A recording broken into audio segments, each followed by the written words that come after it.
Greetings, everyone, and welcome to our seminar series with the Berman Institute of Bioethics. I'm Joe Ali, I'm our seminars committee chair, and I'm happy to have the support of a wonderful committee, including Alan Regenberg, Mary Catherine Beach, and our administrative support from Ann Shook. So today we have a really exciting presentation to share. We'll have our usual format where we'll do about 45 minutes of presentation followed by some question and answer and discussion. As always, please do share any comments or questions in the Q&A and we'll take them in order of appearance. If you'd like to speak your question out loud, you're welcome to do so. Just raise your hand and we'll call on you verbally as well. So I think that's it in terms of logistics, and without further ado, let me just introduce our guest speaker today, Martha Gershun. Martha is a nonprofit consultant, writer, and community volunteer. She previously worked, was executive director of Jackson County Court-Appointed Special Advocates and the Reach Out and Read National Center. She's an author of a Care in Custody, a novel of 3 children at risk. And her work has appeared in the Kansas City Star, the New York Times Magazine, and I know she's given a number of wonderful talks of recent about her 2018 experience where she donated a kidney at the Mayo Clinic to a woman she read about in a newspaper, and has co-authored an account of that experience in her recent book, co-authored with John Lantos, called Kidney to Share. And Martha's here today to share a bit of that experience and discuss with our community the process of donating a kidney to a stranger in this sort of complicated world that we find ourselves in. So Martha, over to you, and thank you for joining us. Joe, thank you so much. Thank you for having me. I'm going to go ahead and share my screen so everyone can see our PowerPoint.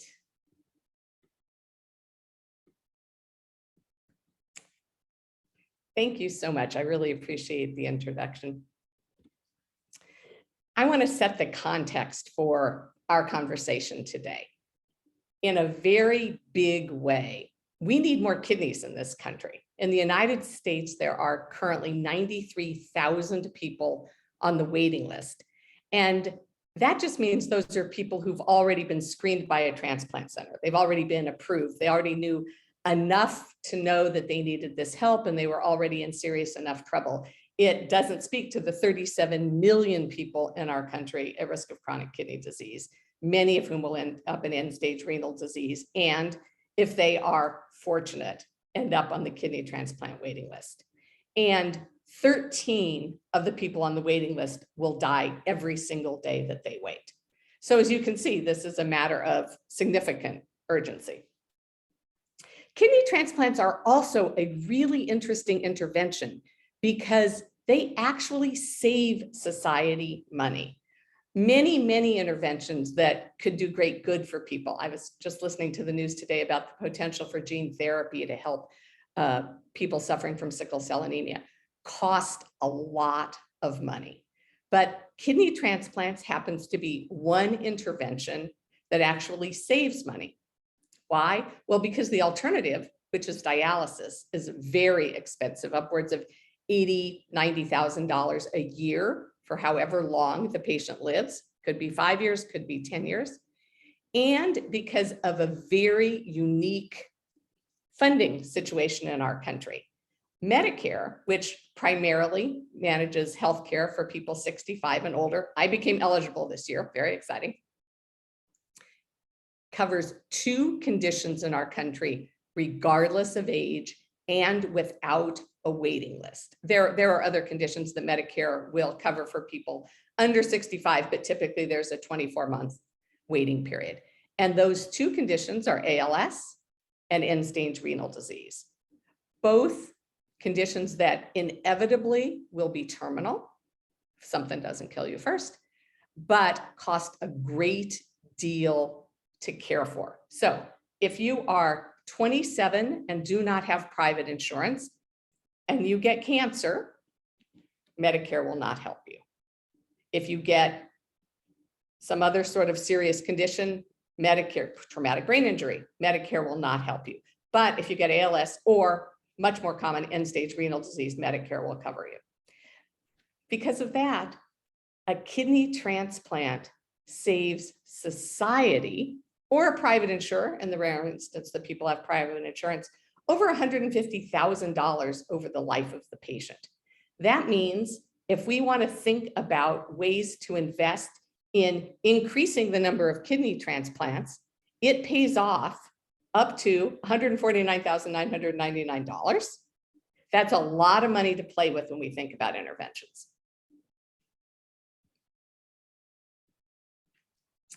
But there are only a few ways to meet this need. Let's talk about some of them. I know you all have been reading in the newspaper. I've certainly been reading in the newspaper the idea that we might print organs. And I believe that someday we will print organs. It seems possible that in the same way that dialysis is an external mechanism for cleaning blood, for purging a body of toxins, we will be able to manufacture a synthetic organ that can be implanted in people to do the same thing. But we're not close yet. We are not 10 years close. We are probably not 20 years close. There aren't a lot of immediate progress opportunities there. We probably will be able to grow organs in a lab. It seems quite likely that we will be able to start with stem cells, with kidney cells, and nurture and cultivate and grow. There are many opportunities for growing all kinds of things synthetically in labs. My husband is a vegan and follows all the ways that you can get meat without raising and killing animals. And growing meat in a lab is gaining popularity. It seems likely that in 10 years, 20 years, we will be able to grow organs in a lab, but we can't today. A little more interesting, a little more proximate is the opportunity to modify animal organs. And I'm sure you all saw that we have recently had the greatest success we've had to date, which is to genetically modify a pig so that its heart could be transplanted directly into a human being. Didn't last very long, a couple of months, but it lasted, didn't kill him outright. And that is the kind of history, the kind of success that we can expect to build on. And if I were betting, I would bet that of the three on our future list, modifying animal organs will probably be possible soonest. And it will probably be pigs because, bizarrely, they are more like we are anatomically. But today, and if you are on the waiting list for a kidney or one of your loved ones is on the waiting list for a kidney, today is what matters. We only have two options. We can get kidneys from people who have already died, cadaveric human donors, or we can get a kidney from someone who is still living and doesn't need both. So, do we have a preference? We have a real preference, and our preference is for living organ donors. If you are on the kidney transplant list or someone you love is on the kidney transplant list, you actually would prefer, all things being equal, which is a very complicated sentence, but all things being equal, to get your kidney from a living person. Why? Better chance of histocompatibility match, particularly if there's a chance to match with a biological relative. Living donors, we'll see from the data, most often are biological relatives. If you are lucky enough to have an identical twin, that's a piece of cake, but siblings are good matches, parents are good matches, children are good matches. Sometimes cousins, aunts, uncles can be very good histocompatibility matches. We typically get healthier donors. Besides the obvious fact that they are alive instead of already dead, living kidney donors have to go through extensive testing, and we'll talk in a few minutes about what those specifics are, that essentially guarantee that if you get a kidney from a living donor, it is healthy, juicy, high-performing, and so was that person.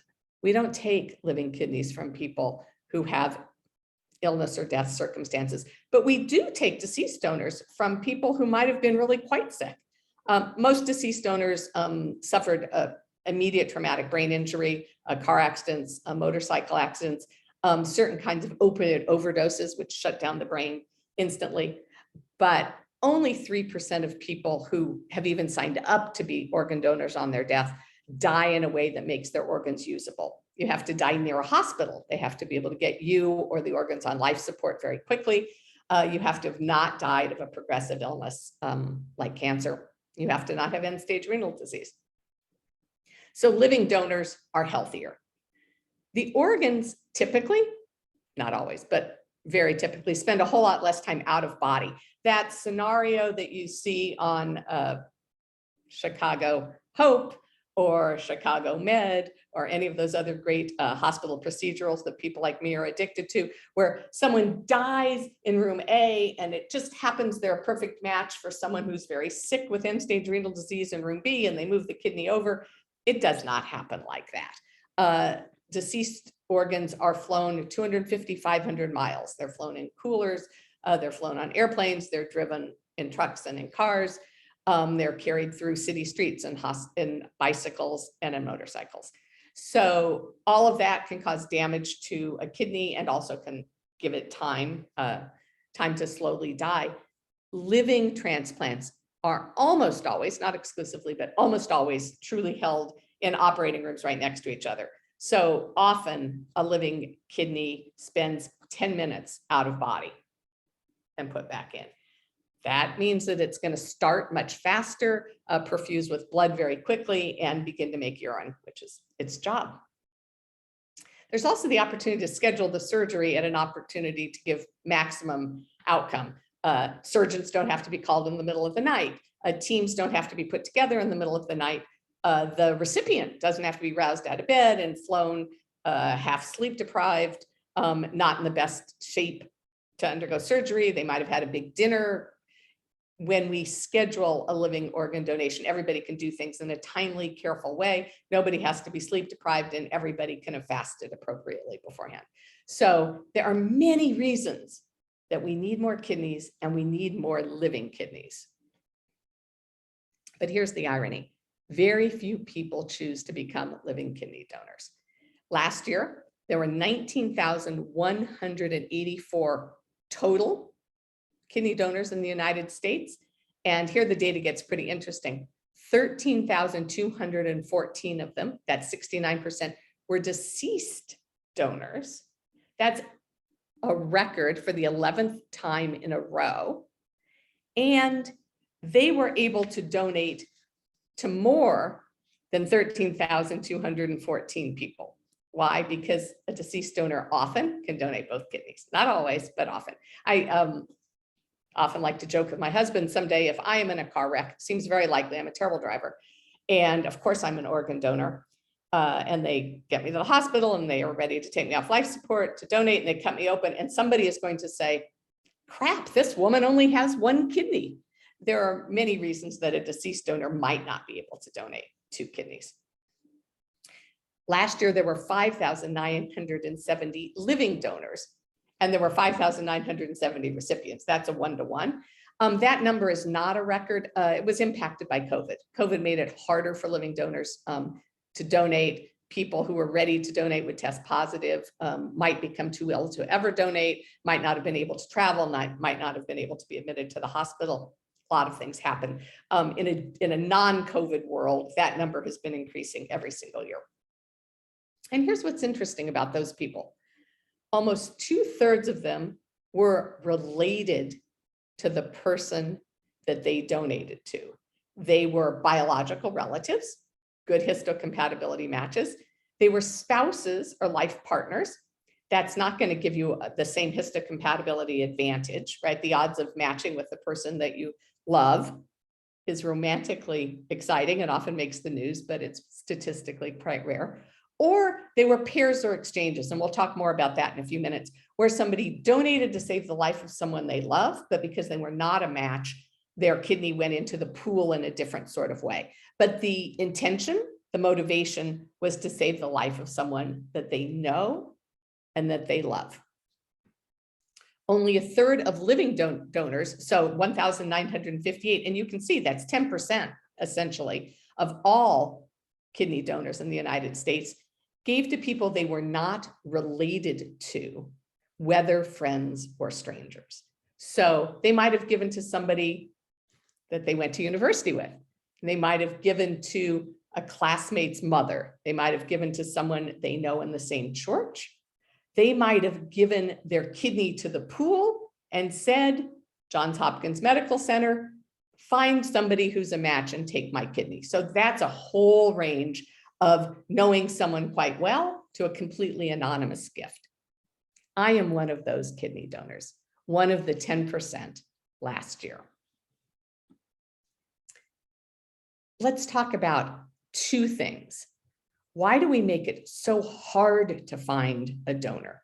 If you need a kidney, you know, as I hear from people all the time, every time I give one of these talks, I will get an email, I will get a text, I will get a Facebook message, a Twitter message, I will get a plea from someone. I need a kidney. My son needs a kidney. My best friend needs a kidney. Can you help me?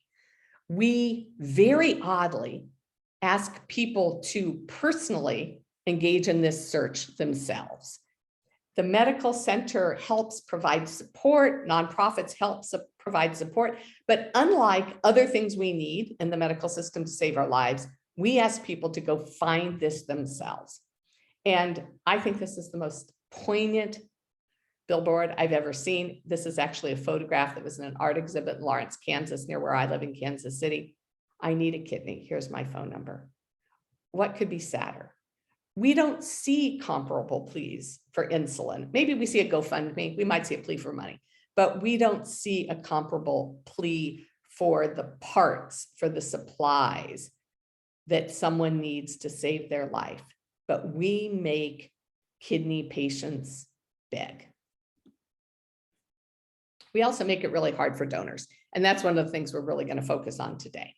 We make it hard for people who want to do this good deed, this mitzvah, to get it done.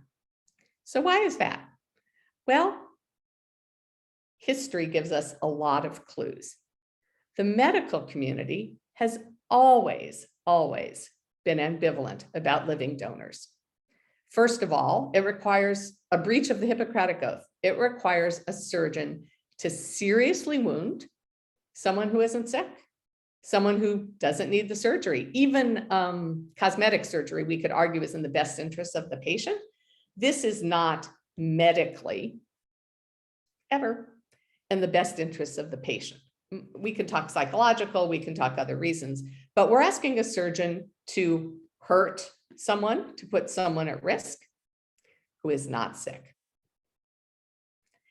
Voluntariness is also very hard to determine. If someone says, I would like to donate a kidney, historically, the medical community found them suspect. Were they doing it because they were crazy? Were they doing it because they wanted attention? Were they doing it to please someone else?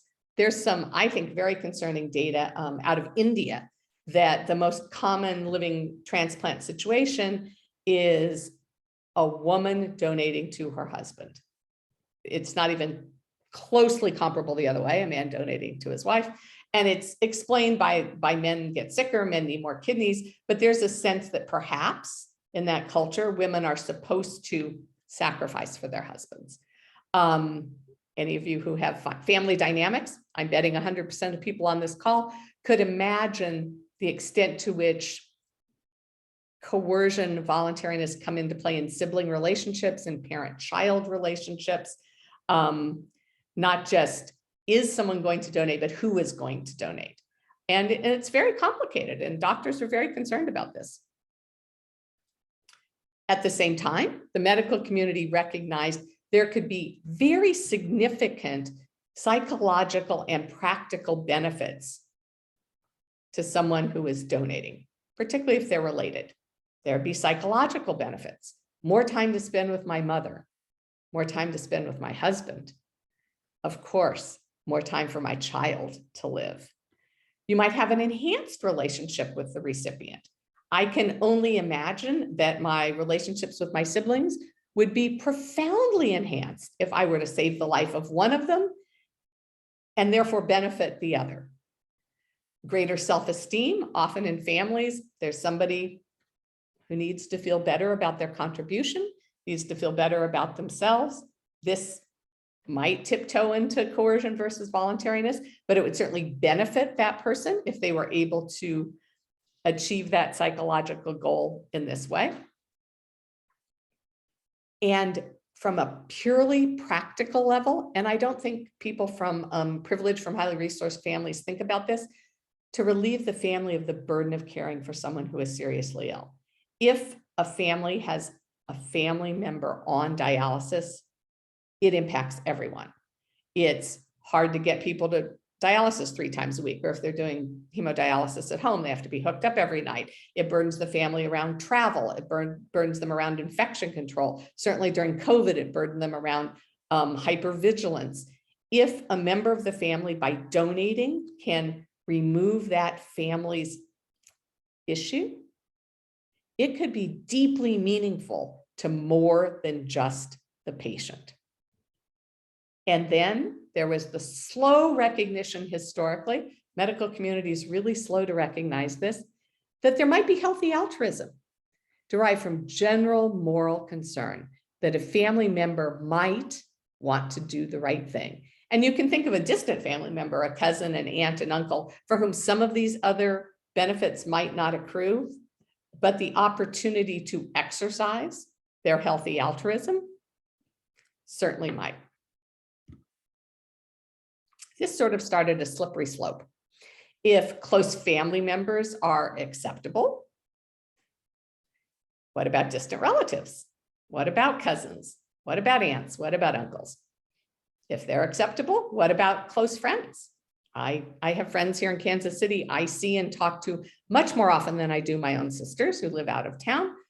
What might I need, want, feel compelled to do to save their lives? What about colleagues or acquaintances? Somebody you sit next to in class, somebody you met at the gym, someone who goes to your church. Churches and faith communities are really interesting. People feel attached. They feel in community, even to people they do not know, who might belong to their mosque, who might belong to their synagogue. And then, as we move down that slope, what about strangers? I thought this was a really, really interesting quote that basically says, contrary to our medical community's fears, we have found out that there are people who are psychologically stable, who want to donate a kidney anonymously to a stranger for no money because it's doing the right thing. And this slide, this idea is often greeted with, oh, there are people like that in the world. And what I always think is, yes, there are. There are also people who do many other extraordinary, voluntary, altruistic things that change their lives forever to help other people. I used to work in the foster care system. You heard from my bio, I worked for a CASA organization. I met daily families who had agreed to take in foster children, to adopt them, sometimes special needs children, sometimes children who had been profoundly traumatized. That was going to change that family's trajectory forever. Those people are altruistic heroes.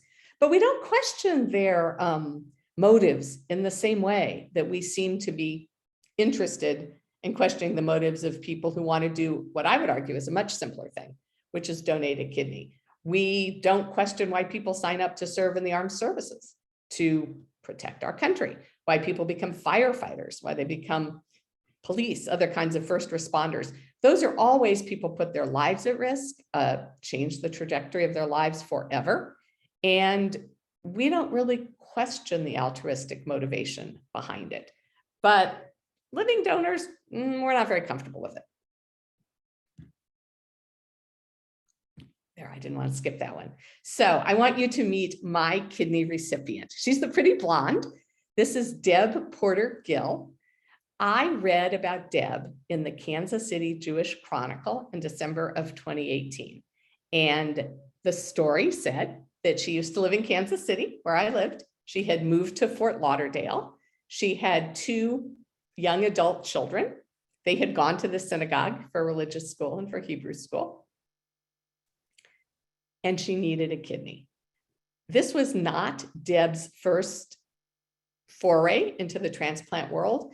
She had been diagnosed with diabetes while in law school, and then in her early 30s, diagnosed with unrelated kidney disease.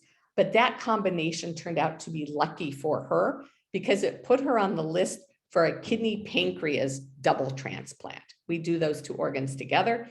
And while you can't do a pancreas from a living donor, a kidney pancreas double transplant will get you very high on the transplant waiting list very quickly. So people who need a kidney who are also diabetic move up on the list faster. And Deb was on that list. And she was not on the list very long at all before a cadaveric pair of organs became available. A woman in her 40s who had died in a car crash. She'd not been wearing her seatbelt. It was a great tragedy. She saved the lives of 7 other people, including Deb. And those organs had lasted for 18 years.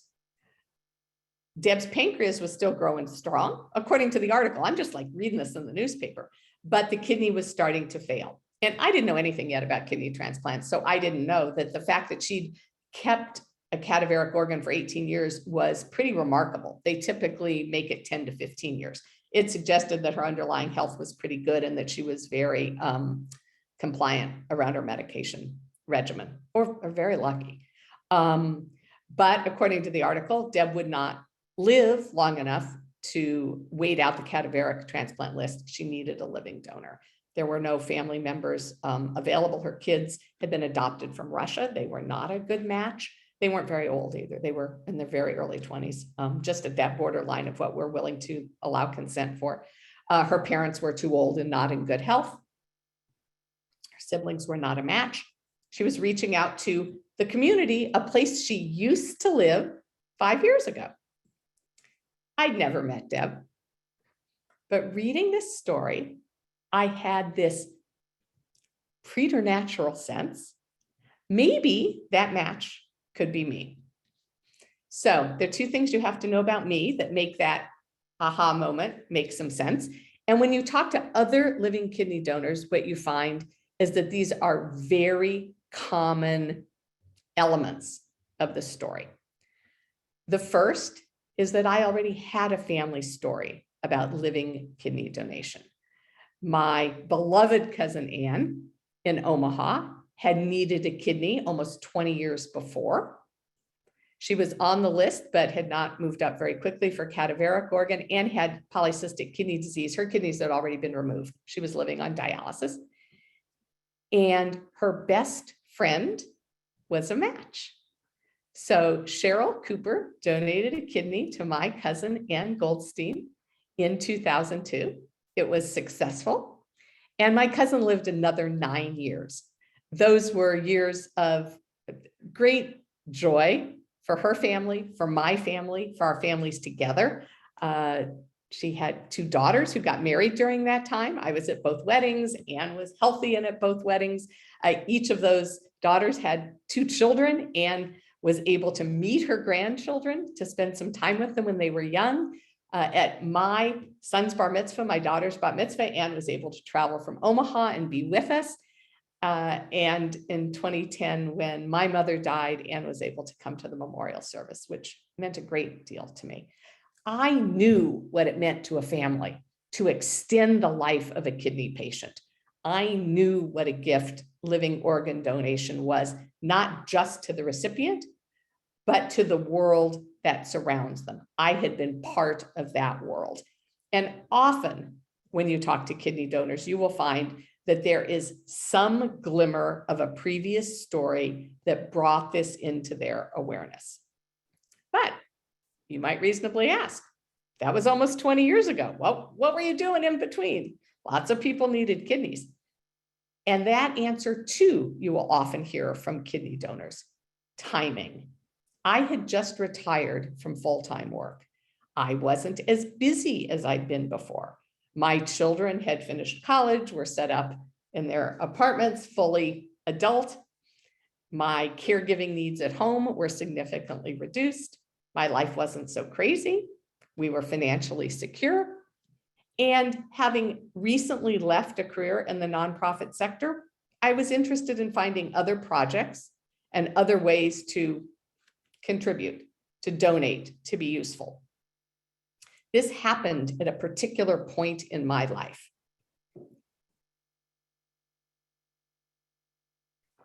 I don't know if I'd read this story 5 years before, if I would have called. I don't know. My family story about Anne would have already been true, but my personal story about accessibility, about availability would not have been true. These things came together at a point in time. I also always want to say, I did not do the most altruistic thing that people can do in the living organ donor world. I did not call a transplant center. In this case, it was the Mayo Clinic. That's where Deb was approved. I didn't call and say, take my kidney, find someone who's a match. I want to donate. There are people who do that. I've met a lot of them through this journey. Those people are literally signing up to donate a kidney if they're healthy enough. I did something lower down on a ladder of altruism. I said, test me to see if I'm a match for Deb. And I knew that there's about a 1 in 100,000 chance of matching a complete stranger. It's not very dependent on race. It's not very dependent on gender. It's a little dependent on those things, but not very much. I said, if perchance I'm a 1 in 100,000 match for this woman and I'm healthy enough to donate, then you can have my kidney. So you can see what a qualified offer this was. Don't tell Deb, I'd like her to think it was, more gung-ho than that. So let's talk a little bit about that experience. First, I always want to tell people, this was not very difficult medically. I recovered very quickly from the surgery. I was up walking that same afternoon. Within 2 nights, I had been discharged from the hospital. I made my husband fill the script they gave us for OxyContin, but I never took one of the pills. Never needed them, managed on Tylenol. Within a month, we were on a trip to New York City. I saw 2 Broadway plays, walked up and down. I was really fine, and I continue to be fine to this day. It's now been 3.5 years. My creatinine levels, for those of you who are doctors, is 1.1, which is very good for someone with 1 kidney. Lost about 5 pounds. I walk 5 miles a day. I am in great shape, great health. But it was really hard logistically. And that's why I wrote the book, because I didn't expect it. And I didn't write the book to warn other potential donors. I wrote the book in a hope that we might make some improvements to the system. So let's talk about the 3 kinds of barriers. The first, I have no interest in dismantling. There are medical barriers to donate. You have to be healthy. And I think those are very important barriers. They have led to some racial disparities, particularly people in Black and brown communities tend to have less overall good kidney health. It's a different issue, it's a different problem, but it touches this problem. Nonetheless, I don't think we should take organs from people who would be medically compromised by the procedure. There's psychosocial barriers. More than once, certain elements around stigma, around mental illness, around drug use, almost derailed my kidney donation. And I'm going to share those stories with you. And there are also financial barriers. Even though insurance, in Deb's case, it was private insurance, but it would have been Medicare if not, covers every single imaginable hospital, doctor, medical. The night before the surgery, I had to chug a lug of laxative. And when I went to the hospital pharmacy to pick up the bottle, they said, that'll be $12. And I said, I'm a living kidney donor. And they said, go. You pay for nothing. But there's travel. For many people, there's childcare. For us, there was pet sitting. For many people, there's lost wages. And those dollars add up. In our case, the out-of-pocket expenses, I live in Kansas City, the Mayo Clinic's in Rochester, Minnesota. That's about a 6-hour drive. Over $5,000 in gasoline, 16 nights in a hotel, both for the medical evaluation, for the surgery, for my recovery. I didn't miss any work. I was already retired. It's an important part of my story. But my husband is the CEO of a major nonprofit here in Kansas City. He missed 16 days of paid work to be my caregiver. They won't even let you come as a kidney donor if you don't have a caregiver who comes for your evaluation, who'll stay with you in the hospital. They won't touch it if you don't bring somebody with you. So we didn't give up wages because Don's a white-collar, highly paid professional. We gave up days of paid time off. But it's not hard to see how $5,000 would be a burden too high for someone who's not well-resourced. and how 16 days missing work for both a donor and a caregiver might be near impossible for someone working an hourly wage, gig workers, a company that doesn't have very much PTO. These are real barriers for under-resourced people, and it's a serious problem. In our case, my recipient's family reimbursed us, and that is legal. We did not ask them to. Deb's father called my husband and said, let us help. This is our daughter. And it was lovely, and we were happy to accept it. We were prepared to pay whatever expenses it took to complete this mission. It was very lovely. But there are many, many, many families where neither the recipient nor the donor's family is in a position to spend $5,000. And I didn't even have childcare expenses and manage with lost wages. I'm going to tell you two quick stories, my drug story and my shrink story. When I filled out the form, I told the Mayo Clinic, this is before they even tested my blood. There was a question, have you ever, I'm underlining ever, have you ever used recreational drugs? Okay, I was 61, ever's a long time. I went to college, give me a break. More recently, we had gone on a vacation to Colorado. We were very adventurous. We tried some edibles. I thought I should probably say yes. I probably shouldn't lie on the question. I said yes. That prompted a call from a social worker from the Mayo Clinic to request, before they would even test my blood to see if I was a match, would I agree to talk to a substance abuse counselor? I said, sure. I was not concerned about the outcome. I was trying to save Deb's life. But can you imagine the stigma, perhaps someone from a marginalized community, of asking them to talk to a substance abuse counselor? And as it turned out, that's a scarce resource at the Mayo Clinic. And when I went up for my 3-day medical evaluation, I had 24 appointments: heart, lungs, kidneys, psych, financial, social work. They couldn't get me an appointment with this substance abuse counselor. They asked us to come back a second time. I put up a fuss. I wasn't very interested in doing that. I didn't want Dawn to have to miss more work. And they backed off. They said, okay, we buy the edibles story. Okay. But do you think maybe it's because I'm over 60, I'm articulate, I'm educated, I speak English as a first language, I'm white? It's not so clear to me what they would have done for a 35-year-old Black guy in dreads trying to save his mother's life. Would that have pushed him away? My other story is that I also answered yes to the question, have you ever seen a mental health counselor? On an ongoing basis, I have a remarkable therapist in Kansas City. She's helped me navigate many family issues, helped me navigate retirement, helped me make some very important life decisions. I'm very beholden to her, very grateful. I said yes. They demanded that I fax all of my mental health records that she faxed up to the clinic. When I called her to fill out the HIPAA forms and things and said, please, could you fax my file up? She said, absolutely not. There's nothing in your file that's relevant to your ability to do this. It's no one's business.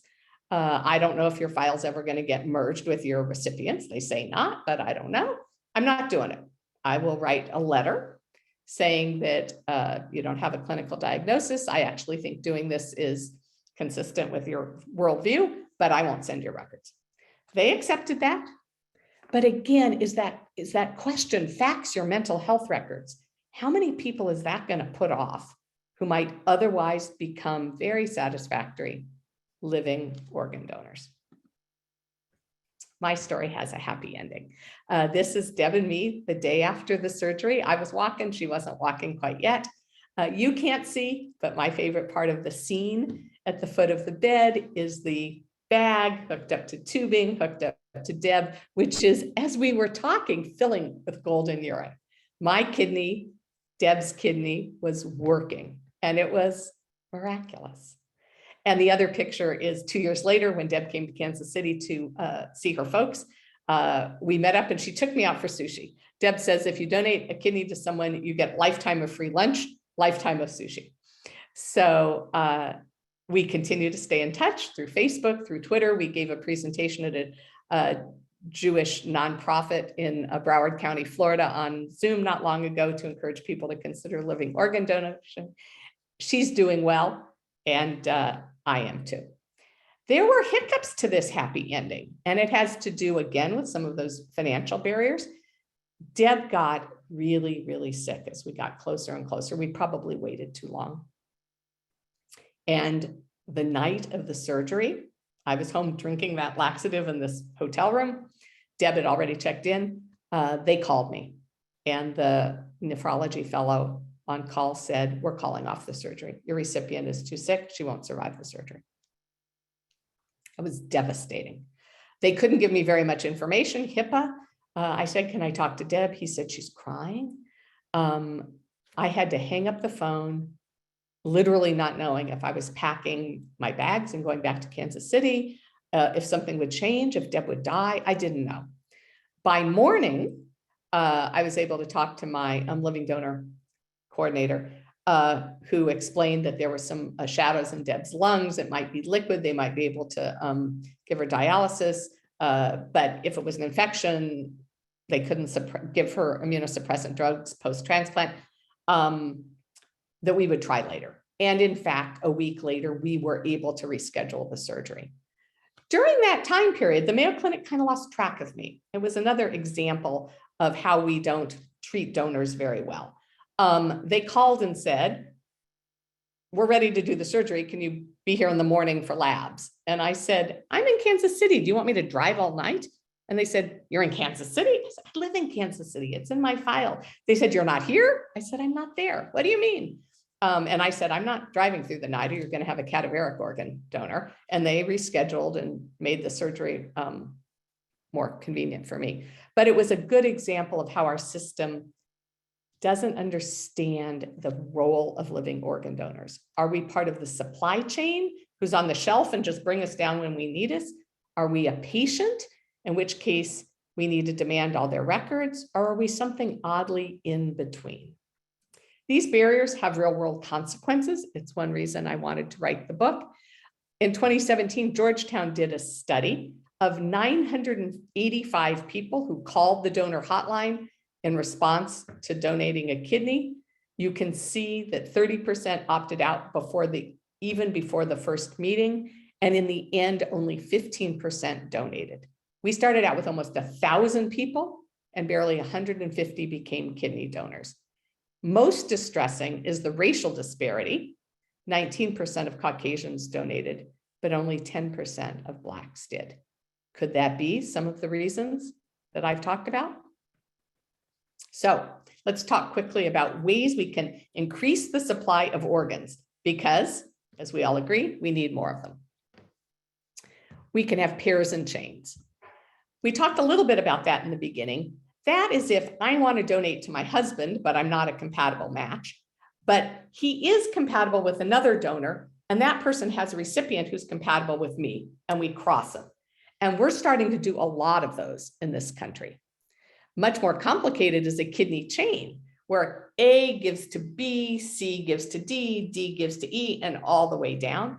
The longest living kidney chain right now in the country is at the University of Birmingham, Alabama, and it's well over 100 people. If you go to their website, it says, "Want to join the chain? Sign up now." We're starting to talk about ways to let people be compensated, interesting word, for giving their kidney with stuff. There's a recent example at UCLA where someone donated a kidney and a relative of that person donated part of their liver. So we did one of those pairs, but with dissimilar organs. Pretty interesting innovation. We're starting to talk about vouchers. What if one of my children has kidney disease and is going to need a kidney, but they don't need it yet, and by the time they need it, I'm going to be too old, but I donate a kidney now in return for a voucher that I give to my kid, who in 20 years can turn it in to get to the top of the list. We're starting to see a lot more of that. And then the much more interesting question, what about donating kidneys in return for other stuff? What if I donate a kidney to A, and then A's relative volunteers at my favorite charity or gives money to my favorite charity?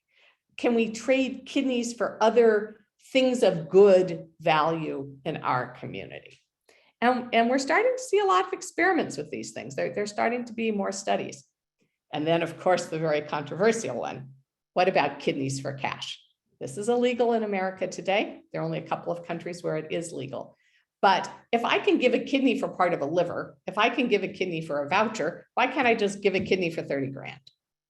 It's a very interesting question, and there's a lot being written about it. But I'm more interested in the simplest answer of all. What if we just reduce barriers for people who already say they want to give a kidney, those 985 people who called Georgetown to donate a kidney? What if we reduce enough barriers that instead of 10% of them donating, it's 20%, 30%, 40%? I don't really think society has an obligation to help people like me fulfill our voluntary altruistic desires. That it's really a privilege to do that. But do we have an obligation to help a mother save the life of her child? So let's talk about ways that we might consider reducing some of those barriers. There's some recent proposals for government to make some moves to give people paid time off, to give them free insurance, to allow for certain kinds of compensation for expenses, not pay them, but compensate them so that those out-of-pocket expenses are not a problem. Some employers are doing this. United Healthcare, for some time now, has given kidney donors who work for them paid time off, and people who donate to one of their insureds can have up to $5,000 of their expenses reimbursed. In my case, that would have covered our out-of-pocket expenses. I just read the other day, DaVita, the largest company in the dialysis space, has expanded their paid leave policy to give up to 30 days paid leave to a teammate. I think by that they mean employee who wants to donate. I think we're going to see more companies doing that. Some nonprofits have stepped into the space. You may have heard about the National Kidney Registry. They facilitate pairs and chains with anonymous donors. And if you sign up to donate through them, they do reimburse your costs. They will give you or a family member prioritization for a future kidney. They give you 5 vouchers that you can hand out to family members. Only one is redeemable, but it's a real protection for your family. And they're also doing remote donation. Maybe I didn't have to drive all the way up to Mayo. Maybe I could have donated at the University of Kansas Medical Center near my family and had my kidney flown. Since we fly dead kidneys, could we fly living kidneys? Particularly during COVID, they were doing a great deal of this. So, a modest proposal, and I credit my co-author for this. What if we treat donors like donors? Hospitals know how to treat financial donors. They put their names on the wall. If they show up for medical care, they're prioritized. They often don't have to wait for appointments. Someone meets them at the front door and whisks them away. There are special suites sometimes in hospitals for large financial donors.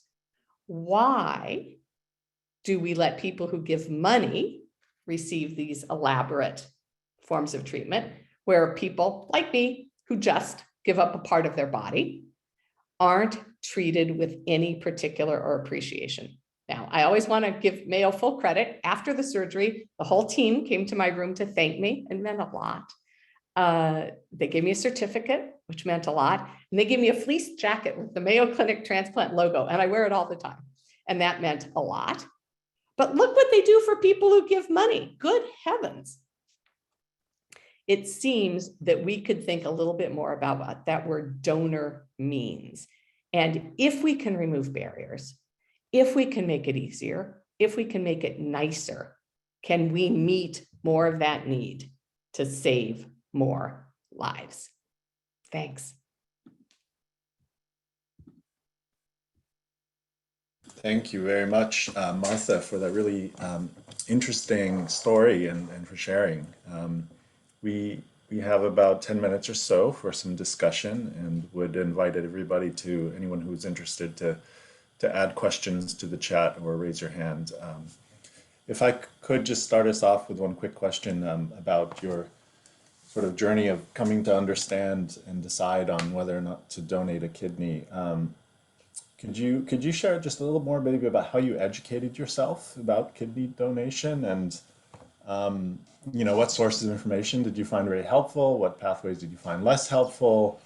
And then also, I guess as part of that, what are your thoughts about the consent process for donation? Had you already sort of made up your mind by the time you got there? Did you learn anything new through that process? Those are really good questions, Joe. I didn't do nearly enough research. I arrogantly thought, because my cousin Ann had received a kidney and because her donor, Cheryl Cooper, was still alive and kicking and I could talk to her on the phone, that this would be no big deal. And I knew other people had donated to, a rabbi from our community, an educator from my synagogue. And I did that, take a small N and extrapolate it. And also, I've always been good at everything I wanted to do, and I always get an A on every test. So I just assumed this would be like that, which is really stupid. I will say that I had the foresight to call my primary care physician and say, I am going to donate a kidney. You know me, he's been my doctor for 30 years. Tell me if I shouldn't. And he reminded me that he'd done his residency in nephrology of all odd circumstances and said, you're healthy enough, Martha. So that was kind of reassuring. And he sent me a study that showed that living kidney donors live as long or longer than the general population. There's a problem with that data. Living kidney donors are so well screened. Of course we live longer. But I carried that study around with me for a long time. It made me happier. The real truth is, from the minute I picked up the phone to call the Mayo Clinic, I was going to do this.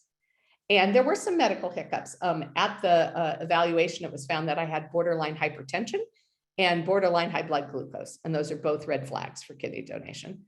And I went on hypertensive medication to lower my blood pressure. I retested on the blood glucose. I was determined. It was like somebody put somebody out there and said, save her life, go for it. And I didn't want to be derailed. So I think the consent process is good, and that they kept telling me all the time everything I needed to know. But what do you hear?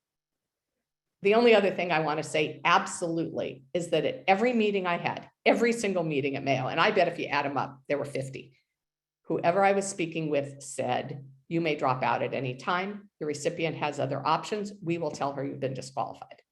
So around that one issue of consent and voluntariness, I felt very protected. Interesting. So we have a number of comments, many of which were sort of kudos and both to your presentation and your role in being a kidney donor. So thanks for that. So I will just select maybe a comment or question here for your response. There's one that asks whether, the people who do kind of public requests for kidneys, for example, the sign that you showed, do those actually bear out?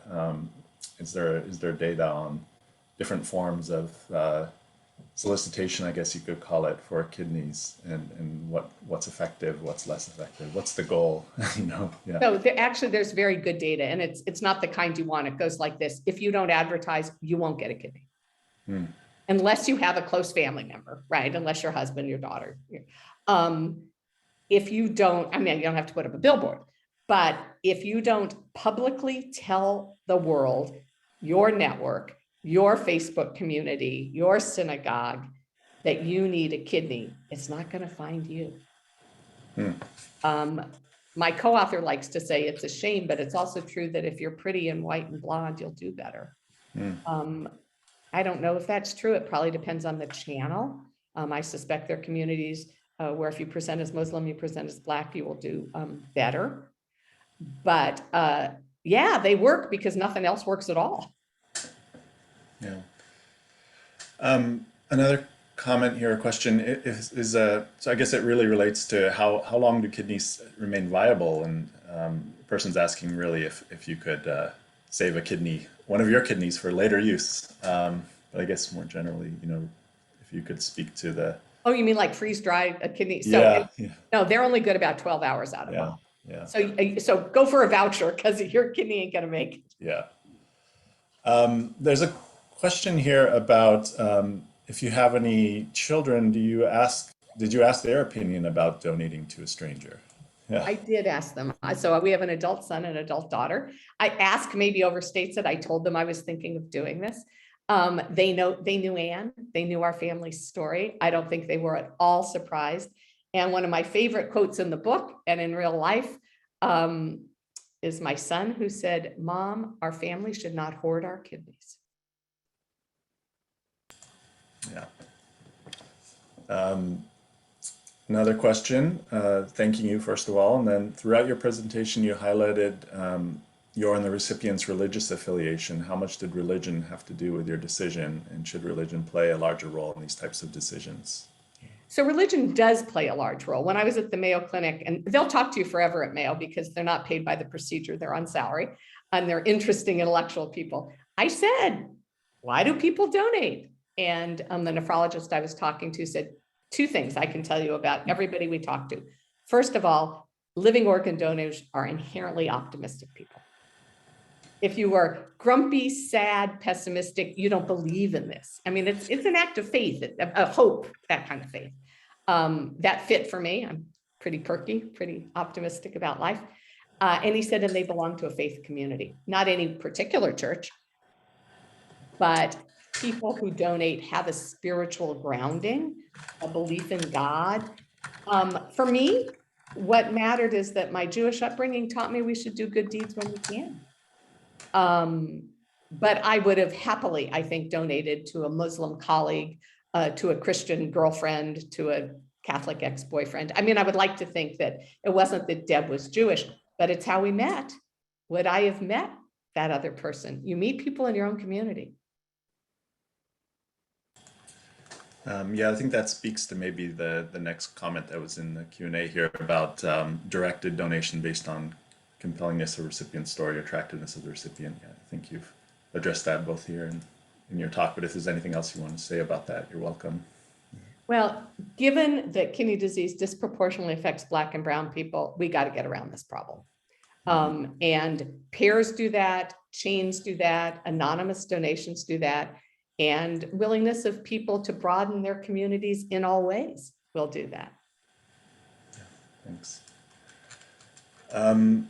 Lauren Thompson, I see you, you had your hand up. I don't know if you'd like to speak. It looks like you'd like to, but for some reason, maybe I'll ask Anne if she's able to enable. Yeah, thanks, Anne. So Lauren, you're welcome to ask a question if you'd like to. You just need to unmute. Thanks. Martha, can you hear me? Yes, hi. Hi, how you doing? So I am an altruistic donor. I've been approved by New York Presbyterian Hospital and a big Inova hospital in Virginia, where I live. My question is, I'm now bumming up against age 65. And this is the first, I'm truly altruistic in my donation, but the prospect of receiving a voucher for a family member is real enticing to me. Can you talk a little bit more about that, please? Sure. First of all, I'll tell you that my nephew's mother-in-law just received a kidney at New York Presbyterian. So thank you for that. That made me very happy. If you go to the National Kidney Registry website, and also AKDO, the Alliance for Kidney Donation Organization, they both can speak to the voucher program. And if you give through one of those organizations, you will get a voucher. I wouldn't worry about 65. There is no upper limit if you're healthy, and people have donated up to 70.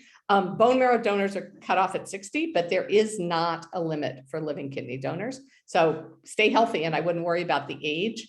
But yeah, check out the National Kidney Registry and the AKDO, and they both have very good information about how to donate anonymously and altruistically and receive a voucher.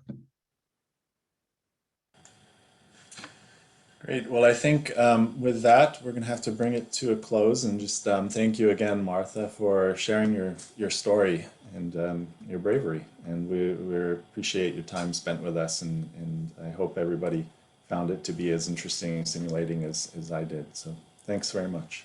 Thanks for having me.